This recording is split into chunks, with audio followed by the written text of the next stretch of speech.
श्रीमद भागवत ग्रंथ एकच आहे, पण शुकदेवानी ऐकलं तर समाधीचं सुख टाकून दिलं. ब्रह्मदेवानी ऐकलं तर सृष्टीची रचना केली. नारदानी ऐकलं तर जगभरात प्रसाराने प्रचार केला. परीक्षितीने ऐकलं तर जन्म मरणाचं दुःख विसरून गेले.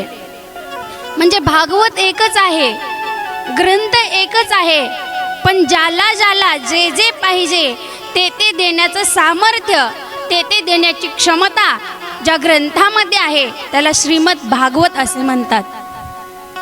8 दिवस निव्वळ बरं वाटावं यासाठी ज्यांनी श्रीमद भागवत ऐकलं त्याचं कल्याणच होत असतं.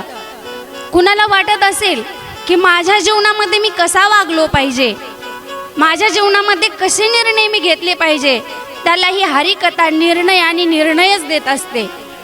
कुणाला वाटत असेल भगवंताप्रती माझ्या मनामध्ये प्रेम निर्माण झालं पाहिजे, तुम्ही कथा ऐका, कारण श्रीकृष्ण कथेचा यथार्थ अर्थ आणि खरा अर्थ म्हणजेच श्रीकृष्ण कथा आहे, हे श्रीमद भागवत आहे.